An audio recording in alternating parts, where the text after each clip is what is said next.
நீங்களாம் ஏங்க அரசியலுக்கு வர்றீங்க? வேணாங்க, நல்லா வராதுங்க, அது சரி வராது. ஏன் அதுக்கு ஒரு மாதிரி மூளை வேணுங்க. ஏன் நான் என்ன வேட்டைக்கா போறேன்? அதுக்கு சாதுரியம் வேணும், பதுங்கி பாயணும்லாம் சொல்றீங்களே, எதுக்கு? அது வேண்டாமே. அரசியலுக்கு தானே வரேன், அதை விடுங்க. பிக் பாஸ்க்கு போறதுக்கே வேண்டாம்னாங்க. என்ன போனா என்ன? மக்களை பார்த்து பேசக்கூடிய எந்த ஒரு ஊடகமாக இருந்தாலும் மேடையாக இருந்தாலும் அதை பயன்படுத்திக் கொள்வதில் என்ன தவறு? தவறு அப்படியே பழகிவிட்ட பிள்ளை. இந்த மேடையும் இந்த வெளிச்சமும் இந்த மலர்ந்த முகங்களும் 4 வயசுல இருந்து நான் பார்த்துட்டு இருக்கேன்.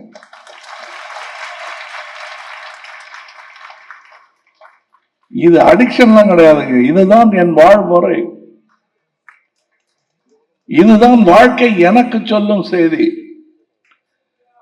இதுதான். அதனால் தான் நான் அரசியலை தேர்ந்தெடுத்தேன். ஏன்னா வெள்ளிக்கிழமை சினிமா ஓடலன்னா வேணாங்க நீங்க பாங்க. ஆனா மக்கள் அப்படி இல்லை, ஞாபகம் வச்சுப்பாங்க.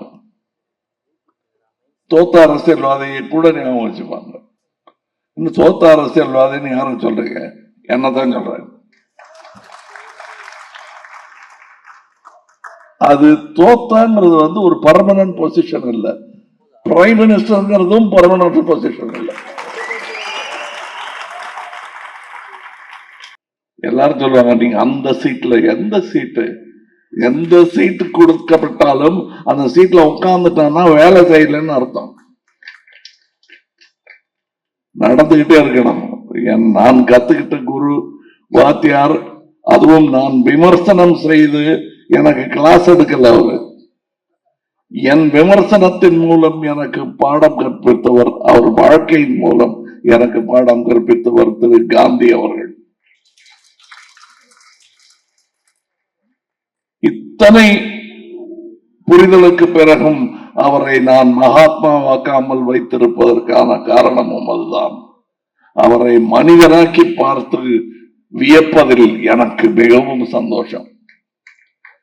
காரணம், அது நாமும் செய்யக்கூடிய ஒரு செயலாக இருக்க வேண்டும். காந்தியை ரெக்கை வைத்த தேவதையாக நாம் மாற்றிவிட்டால், கால் பாவாத ஒரு பிசாசாக அவரை மாற்றிவிட்டார், நாளைய காந்தி உருவாக மாட்டான். இங்கே இருக்கிறார்கள் என்று நான் நம்புகிறேன். அவர்கள் பாதசாரிகராக நம் பேச்சில் இடம்பெறாமல் இருப்பதுதான் நாம் அனுபவிக்கும் சோகம். காந்தியார் அத்தருணத்தில் அத்தனை திறத்துடன் இருக்க வேண்டிய இடத்தில் இருந்தவர். அந்த மாதிரி வாய்ப்பு இல்லாமல் நிறைய பேர் இருக்கிறார்கள் இந்தியாவில். Gandhi is not inimitable, he is imitable.